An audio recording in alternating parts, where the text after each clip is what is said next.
Ya, mereka orang-orang yang hebat, mau belajar, ya nggak jaim. Kalau kita kan masih jaim.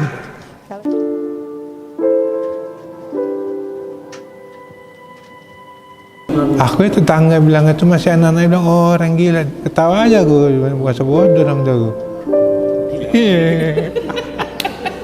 Betul. Ya, saya sih asik-asik aja, mau dibilang lurah ODGJ, mau dibilang juga sebutan apa. Kita kasih sama dia, di depan dia kita harus makan. Itulah kalau waham yang curiga, jadi kita pendekatan diri sama dia. Tidak ada yang berbeda dengan mereka. Mereka sama seperti kita.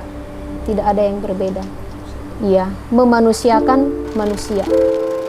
Memanusiakan manusia.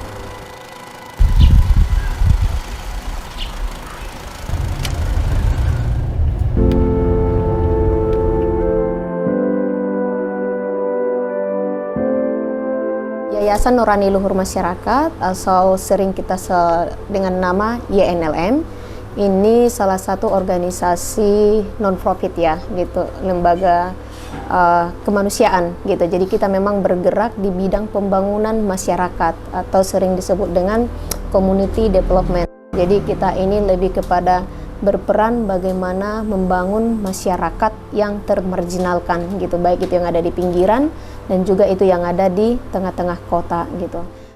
Nah, di tahun 2018 kita itu kan berbasis institusi. Kita melihat nih ke Kota Medan tentang situasi atau masalah tentang kesehatan jiwa di Medan. Ternyata itu adalah masalah yang cukup besar.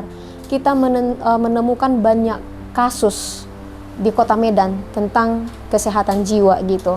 Nah, tapi kita melihat ternyata di Kota Medan punya sumber daya, ada resourcesnya untuk mengembangkan gitu. Dan bagaimana bisa dikembangkan pelayanan ini kalau berbasis institusi atau di panti saja, sampai kapan panti bisa menampung semua orang yang mengalami gangguan jiwa. Gangguan jiwa di Sumatera Utara ribuan kalau kita lihat di rumah sakit jiwa. Nah, daya tampung panti hanya 80 orang, kurang lebih 80 orang. Ini mau dikemanakan gitu. Nah, ada pelatihan juga dilakukan kepada keluarga dan si klien ini. Kenapa dilakukan pelatihan? Karena untuk membangun pengetahuan dan kesadaran mereka apa itu kesehatan jiwa. Bahwa kesehatan jiwa itu bukan hal-hal yang menjijikkan loh gitu. Itu bukan aib, tapi itu adalah sakit. Sama dengan sakit yang lainnya yang harus kamu obati, yang harus didukung. Yang mana kalau tidak diminum obat ya akan kambuh. Sakit jantung juga gitu ya. Kalau tidak minum obat, kamu makan pantangannya gitu ya, akan kambuh. Jadi tidak ada yang memalukan dengan itu. Kira-kira kita bangun kesadaran itu terus gitu, penerimaan mereka.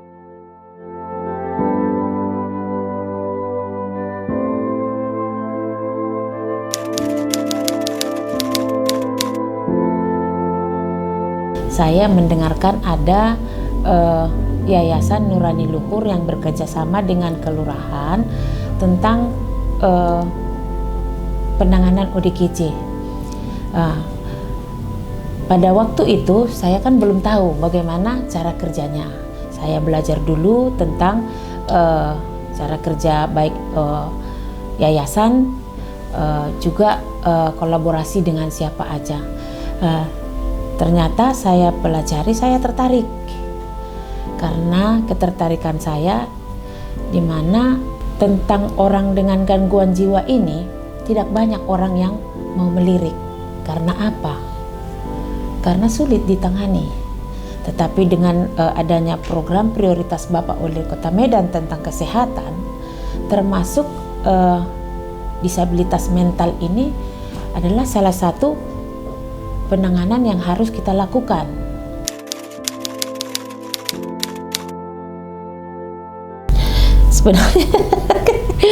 Sebenarnya saya bukan lurah ODGJ, tapi ya karena di sini satu-satunya kelurahan yang ada penanganan ODGJ, ya saya sih asik-asik aja, mau dibilang lurah ODGJ, mau dibilang juga sebutan apa.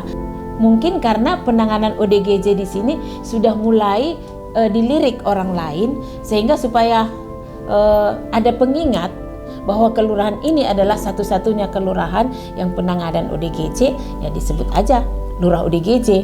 Ya kalau disebut Lurah ODGJ ya udah pasti HLPT Tengah gitu.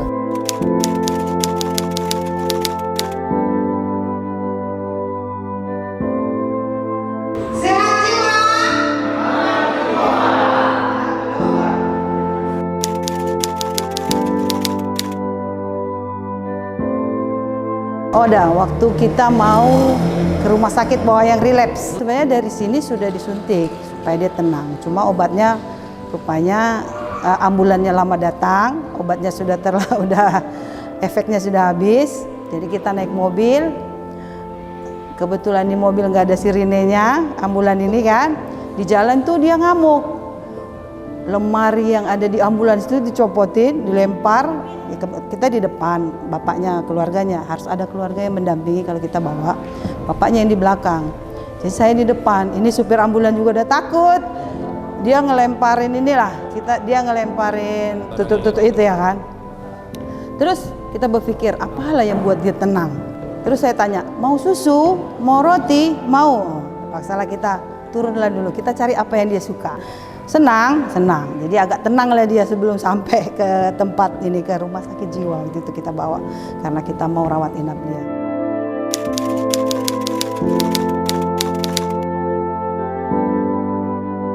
Waktu menanganinya saya bujuknya memang perbekalan saya bawa. Kebetulan saya tanya, saya panggil namanya seakan-akan kita udah pernah ketemu. Saya ajak panggil namanya. Baru pendekatan diri lah sama dia, kita anggap keluarga, jangan kita asingkan gitu. Setelah saya ajak, memang sih kita tanya apa hobinya, apa makanan favoritnya. Kebetulan ada beberapa pas klien kayak gitu, saya Bu maunya ini. Makanya sampai saat ini Pak, kalau ke lapangan mau pulang kerja mau apa, saya bawa permen. Itulah untuk menjinakkan pasien ini, permen. Jadi ada juga pasien yang merasa waham curiga, permen ini kan nggak bisa apa. Kalau mau ngasih permen sama dia, kita ambil 2 biji, kita kasih sama dia, di depan dia kita harus makan. Itulah kalau waham yang curiga, jadi kita pendekatan diri sama dia.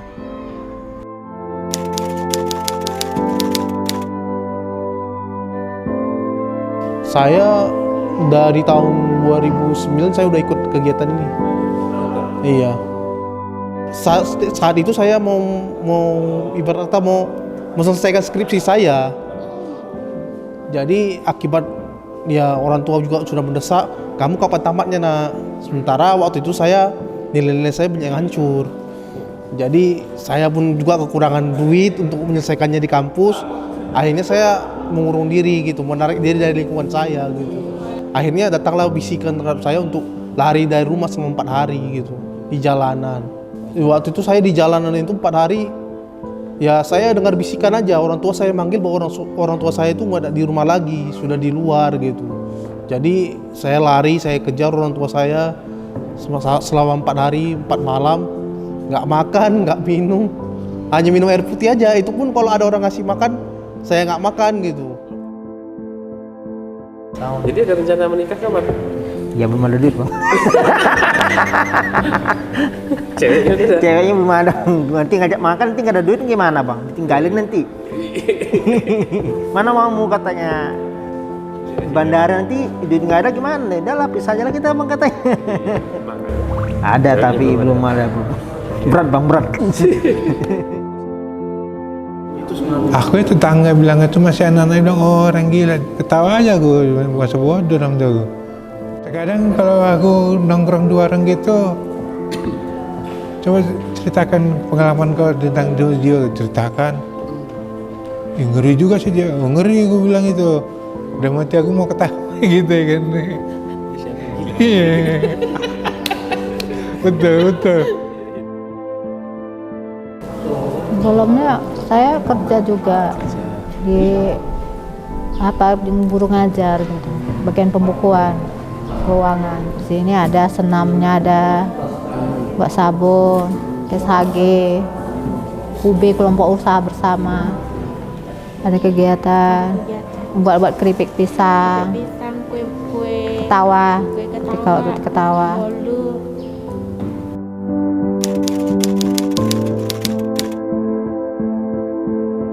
Selama ini kami melayani pasien-pasien ODGJ ringan sampai berat. Kalau berat bisa berkoordinasi dan berkolaborasi dengan kelurahan atau lingkungan setempat di mana ODGJ ini sedang kambuh. Kalau ringan misalnya, ringan itu dia susah konsentrasi atau susah tidur. Kita simptomatis itu apa yang dikeluhkannya itu yang kita kasih obat. Tapi kalau sudah sedang sampai ke berat, kami biasanya langsung rujuk ke rumah sakit untuk mendapatkan pertolongan dan terapi dari dokter spesialis, dokter ahlinya. Nanti sesudah dia mendapatkan penanganan spesialistik, diberikan obat kan, stabil, kami membuka akses untuk dia mendapatkan obat itu di puskesmas saja.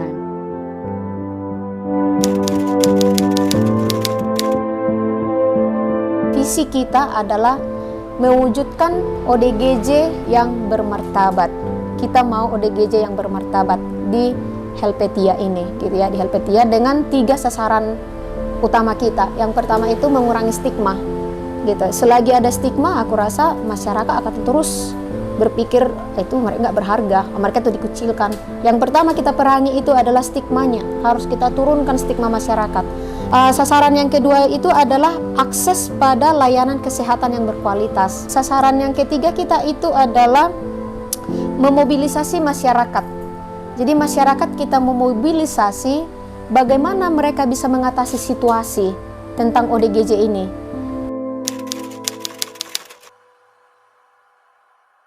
Ya, kita berharap penerimaan dari semua masyarakat dengan cara apa? Klien ini ikut di dalam kegiatan kemasyarakatan, dilibatkan mereka, diperhitungkan mereka gitu. Di kelompok apapun itu, sosial ataupun itu di keagamaan, tidak ada yang berbeda dengan mereka. Mereka sama seperti kita, tidak ada yang berbeda. Iya, memanusiakan manusia gitu. Memanusiakan manusia.